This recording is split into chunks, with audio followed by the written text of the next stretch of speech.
Vous êtes le sel de la terre, mais si le sel perd sa valeur, avec quoi la lui rendra-t-on? Il ne sert plus qu'à être jeté dehors et foulé aux pieds par les hommes. Matthieu 5, 13. Dans Matthieu, nous lisons que notre Seigneur, regardant la multitude, se mit à délivrer son message. Il leur disait qu'ils étaient venus pour obtenir la guérison, mais que la guérison ne les rendrait pas heureux. Il les guérit, et cependant, ils n'étaient pas heureux. Ils n'avaient pas de joie véritable. Ils avaient besoin de sel. Notre Seigneur disait, lorsque vous deviendrez mon sel, bien que vous soyez peu nombreux à travers vous, je donnerai la paix véritable, la joie et le bonheur au monde entier. C'est pourquoi il ne choisit que peu d'hommes au commencement.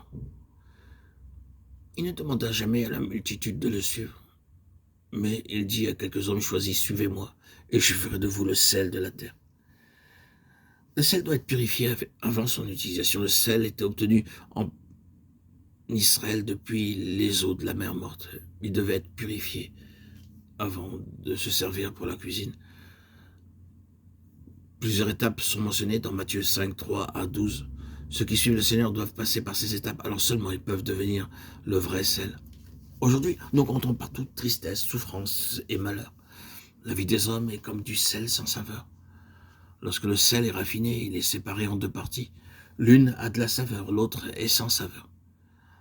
Cette dernière partie sera jetée. Parfois, elle est utilisée comme remblai pour les constructions.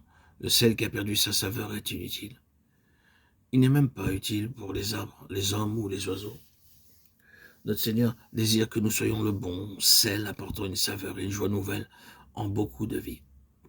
Le sel est une bonne chose, mais si le sel perd sa saveur, avec quoi l'assaisonnera-t-on? Il n'est bon ni pour la terre, ni pour le fumier. On le jette dehors.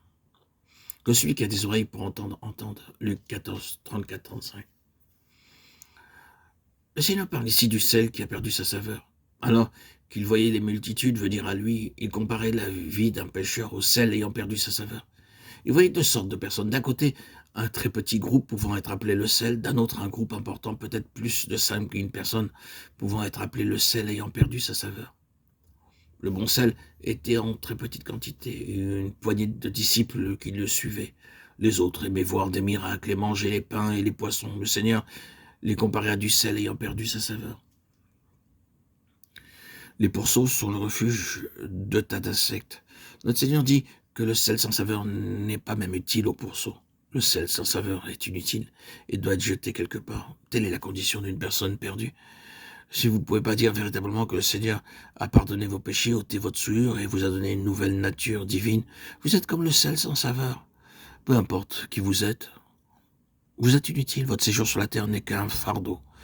Où que vous alliez, où que vous viviez, vous n'apportez que misère et tristesse. Ceux qui ne sont pas nés de nouveau ne peuvent pas affirmer qu'ils sont d'un quelconque secours ou d'une quelconque utilité pour les autres. Leur vie est gâchée.